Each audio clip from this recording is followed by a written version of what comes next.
बिस्मिल्लाहिर्रहमानिर्रहीम। अस्सलाम वालेकुम नादरीन, आप यूट्यूब चैनल देख रहे हैं। मैं इमरान खान हूँ। हो ये रहा है कि पाकिस्तान के अंदर एक सूबे को जानबूझकर दीवार से लगाया जा रहा है। पंजाब में खुली छूट दी हुई है कि जो मर्जी आप करें। वहाँ पे एक शहजादी साहिबा को बिठाया हुआ है टिकटॉकर, और उन्होंने तबाही फेरी हुई है कि जनाब जो दिल करता है वो कर रहे हैं। पंजाब के अंदर फस्तायत का और जबर का एक बाजार गर्म किया हुआ है, और बाद में खड़े होकर कह देते हैं बड़े आराम से टिल्ला मुंह करके कि पुलिस और आईजी इंतजार करते रहे और लोग तो निकले ही नहीं। भाई लोग नहीं निकले तो एक दफा मीनारे पाकिस्तान में जलसे की इजाजत देकर देख ले, और जरा थोड़ा सा फ्री हैंड दें लोगों को। फिर देखें मीनारे पाकिस्तान पे आपको लोग क्या दिखाते हैं। दमादम मस्त कलंदर तकरीबन हजारों छापे मारे लोगों के घरों पे। लोग बेचारे गद्दे तकिए लेके मस्जिदों में जाके सोते रहे गिरफ्तारियों से बचने के लिए, और ये कह रहे लोग नहीं निकले। लोगों ने पंजाब में मार खाने के बावजूद जुर्रत और बहादुरी की मिसाल कायम की है। इस मरतबा कोई एक बहुत बड़ा ऐसा इज्तिमा मीडिया को नहीं मिला कि जहां मीडिया दिखाए जनाब ये देखे पाकिस्तान तहरीक इंसाफ की आवाम निकल आई। वो करना ही नहीं था उन्होंने तो जगह जगह रैलियां निकालनी थी, छोटे मोटे एहतजाज करने थे। लोगों को वो चार्ज कर रहे हैं। वो उस बड़े इवेंट के लिए ऐसा लगता है इमरान खान साहब तैयारी कर रहे हैं जब वो फाइनल खेलेंगे। अभी तो उन्होंने एस्टेब्लिशमेंट के साथ एक टेस्ट मैच डाला हुआ है। एक सूबे के अंदर जो है वो खुली छूट दी हुई है, पंजाब में, सिंध में और बलूचिस्तान के अंदर हालात आपके सामने हैं। वहां पे जमीन पे आप ट्रेवल ही नहीं कर सकते। सिक्योरिटी फोर्सेस खुद ट्रेवल करने से बहुत ज्यादा वहां पे परेशानी का सामना उन्हें करना पड़ता है, बहुत सिक्योरिटी का बंदोबस्त करना पड़ता है। जबकि खैबर पख्तूनख्वा को जानबूझकर न सिर्फ बदनाम किया जा रहा है बल्कि उसके हालात खराब किए जा रहे हैं। ये बात खैबर पख्तूनख्वा के वजीर आला ने भी कही है। और 2022 में रजीम चेंज के बाद तहरीक तालिबान पाकिस्तान को लाया गया खैबर पख्तूनख्वा में बाई डिजाइन, और ये बात जनरल बाजवा के हवाले से बाकायदा क्लेम की गई कि जनरल बाजवा ने कहा था कि 3 साल तक तालिबान को अगर हम रखेंगे टीटीपी को खैबर पख्तूनख्वा में तो पीटीआई तबाह हो जाएगी। और अब वो कंट्रोल से बाहर होते जा रहे हैं, काबू नहीं आ रहे। बलूचिस्तान के भी हालात खराब है। इसमें डॉक्टर अमजद हैं, इनका ताल्लुक है पाकिस्तान तहरीक इंसाफ से। ये बड़ा बोल्ड बोलते हैं। उन्होंने इस पे सवाल एक उठाया। उन्होंने कहा जी 10 लाख फौज है और ये 5000 खवारिज हैं। ये 10 लाख की फौज ये 5000 खवारिज को बॉर्डर पे कंट्रोल क्यों नहीं कर सकती? कैसे ये 200 लोग बॉर्डर पार करके आते हैं, यानी 200 100 लोग इकट्ठे आ जाते हैं बॉर्डर पार करके। ये मावन खसूसी भी हैं, डॉक्टर अमजद, और मेंबर सूबाई असेंबली भी है। इन्होंने असेंबली में खड़े होकर ये सवाल उठाया, और बड़ा जायज सवाल है कि भाई दहशतगर्द बॉर्डर क्रॉस करके पाकिस्तान में कैसे, और ये कैसे आए। ये किस्सा सारा आपको पता चल जाता है। आप मुराद सईद का जो ट्विटर अकाउंट है वो 2022 से लेकर जून 2022 से लेकर अब तक आप वो सारा पढ़ लें, आपको समझ आ जाएगी ये खेल हुआ क्या था और ये दहशतगर्दी किस डिजाइन के तहत किस तरीके से पाकिस्तान में लाई गई है और इसका मकसद क्या है। अब नादरीन, जो टिकटॉकर हैं वो अब एक नई बस उन्होंने मुतारफ करवाई है, इलेक्ट्रिक ट्राम, और ये क्लेम कर रही है कि वो ये लेकर आई है। हालांकि ये आप देख लें अखबारात के अंदर बाकायदा इश्तिहारात छपे थे, खबरें छपी थी। उस्मान बुज़दार ये प्रोजेक्ट 2022 में लेकर आ रहे थे पंजाब में, लेकिन 2022 में फिर उस्मान बुज़दार की हुकूमत खत्म हो गई और ये प्रोजेक्ट रुक गया। उस वक्त इस प्रोजेक्ट की जो मालियत है वो अब से तकरीबन 30% से ज़्यादा कम थी, यानी तकरीबन कोई 30 से 35% उस वक्त मालियत भी कम थी। और ये प्रोजेक्ट उस्मान बुज़दार लेकर आ रहे थे और बड़ा अच्छा डिज़ाइंड प्रोजेक्ट था, हर चीज़ इसकी हो चुकी थी।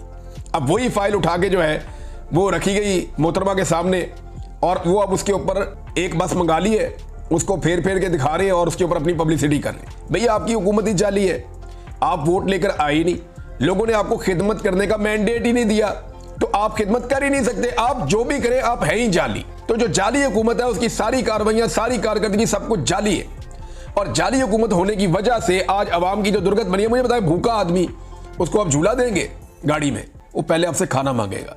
जो महंगाई के हाथों पिसा हुआ है, जिसके घर में बिजली नहीं आ रही है तो वो बिल नहीं दे पा रहा, बेरोजगारी है, वो गुर्बत की लकीर से नीचे चला गया है, उसको आप झूला देंगे। ये बड़े अजीबो गरीब इनके देखें ना। चीनी के अंदर पाकिस्तानियों को जितना चूना लगाया है माफिया ने मिलकर, और ये सारा माफिया सरकार के अंदर बैठा हुआ है, ये तो उसके सामने मूंगफली का दाना भी नहीं है जो पाकिस्तानियों को डाल रहे हैं बसों की सूरत में। यानी आप ये समझ लें कि पाकिस्तानियों का खून निचोड़ के तो बाद में उन्हें एक टॉफी खिला देते हैं कि ये टॉफी खाओ, इससे आप में एनर्जी आएगी, तो ये बटर टॉफी आप खा लें, इससे आप में एनर्जी आएगी, और एक बोतल खून निकाल लेते हैं। तो पाकिस्तानियों के साथ ये सलूक इस वक्त सरकार कर रही है। ये मनसूबे भी पिछली हुकूमत के थे, और भी दीगर मनसूबे थे। वो रूडा वाला मनसूबा भी उस्मान बुज़दार की हुकूमत का था, कुछ और मनसूबे भी उस्मान बुज़दार की हुकूमत के थे। अभी ये सिर्फ तख्तियाँ लगाने पे लगे हुए हैं। इमरान खान साहब ने जो लोगों के घर बनाने के लिए प्रोजेक्ट बनाया था, उसके बहुत सारे मेरे पास शवाहिद आए, बहुत सारे लोगों ने वीडियोस बना कर भेजी। लोग 2022-23 से बता रहे हैं कि भाई ये सारे प्रोजेक्ट रोक दिए गए थे, और अब उन्हीं घरों को, जिन लोगों को इमरान खान साहब के दौर में दिए जा रहे थे, कई लोगों को तो कैंसिल कर दिया गया और मनपसंद लोगों को देकर अब दोबारा मशहूरी की जा रही है कि जनाब ये हमारा प्रोजेक्ट है। भाई इतनी जल्दी तो प्रोजेक्ट ऐसे नहीं होता। ये इमरान खान साहब के दौर के प्रोजेक्ट हैं जो मुकम्मल होने थे, कोई 2022 में, कोई 2023 में, लेकिन ये हुकूमत अब सिर्फ तख्तियां लगा रही है। थोड़े दिन पहले मैंने आपको एक वीडियो दिखाई थी जिसमें एक तख्ती के ऊपर दूसरी तख्ती लगाई हुई थी।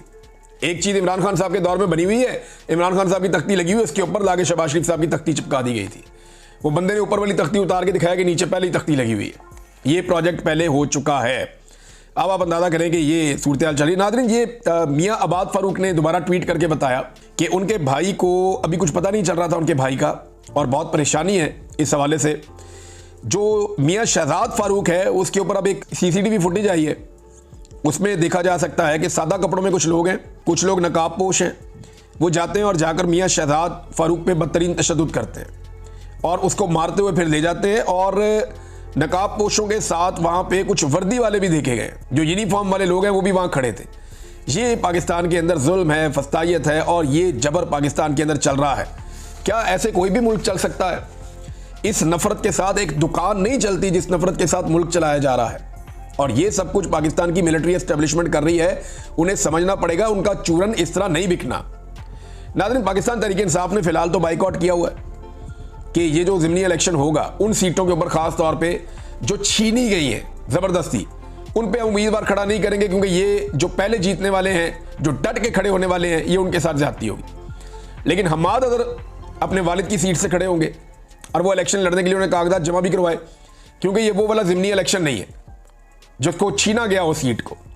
ये वो ज़िमनी इलेक्शन है जो उनके वालिद के इंतकाल के बाद हो रहा है, तो इसकी सूरत हाल मुख्तलिफ है।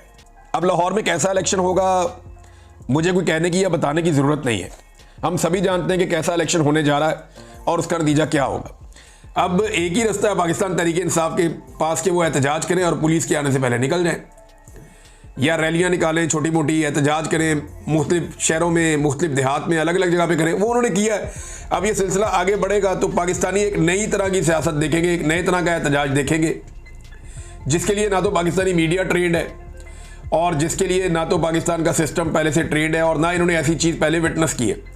इमरान खान साहब ने पाकिस्तान की सियासत में बहुत सारी ऐसी चीज़ें मुतारफ़ करवाई जो इससे पहले नहीं थी। सबसे बड़ा जो इमरान खान साहब का कंट्रीब्यूशन है पाकिस्तान की सियासत में, वो मिडिल क्लास को सियासत के अंदर लेकर आना है। मिडिल क्लास जो सियासत से अपने आप को इररेलेवेंट रखती थी, यहाँ पे एक मिडिल क्लास के अंदर मशहूर जुमला होता था, मैं तो बिल्कुल गैर सियासी हूँ भाई मैं तो बिल्कुल सियासत में नहीं हूँ भाई। यानी ये बड़ा फ़ख्र समझते थे लोग के भी सियासत से मेरे से सियासी बात कोई ना करे, तो गाली समझते थे लोग इसको।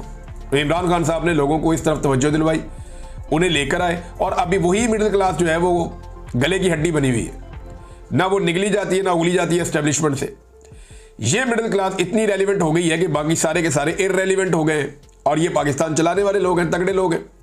भारत इमरान खान साहब ने अब स्मार्ट एहतजाज का हुक्म दिया अपनी पार्टी को और कहा जी भगा भगा के मारेंगे। और इमरान खान साहब का केस जो है वो अब 9 अगस्त तक मुलतवी हो गया है। इमरान खान साहब ने जो कारकर्दगी है कारकुनों की, उससे इमरान खान साहब ने कहा जी कि वो मुतमईन है। नाज़रीन, गज़ा में मैं हर दफ़ा बात करता रहता हूँ गज़ा के बारे में, हम सबको इस पर बात करते रहना चाहिए और दुनिया में आवाज़ उठानी चाहिए। गज़ा में जुल्म हो रहा है, वहाँ बच्चे भूखे हैं और 28,000 से ज़ायद बच्चे इस वक्त शदीद ग़ज़ाई किल्लत का और भूख का शिकार है। रोज़ाना कई ऐसे लोग शहीद हो जाते हैं जो खाने का इंतज़ार कर रहे थे या भूख से फौत हो गए थे। बहुत सारे बच्चे भूख की वजह से दुनिया से चले गए और सब बच्चे तकरीबन ग़ज़ाई किल्लत का शिकार हैं, लेकिन 28,000 बच्चे इंतहाई ख़तरे में हैं। अब तक के लिए इतना ही। अपना ख्याल रखिएगा, अपने इस चैनल का भी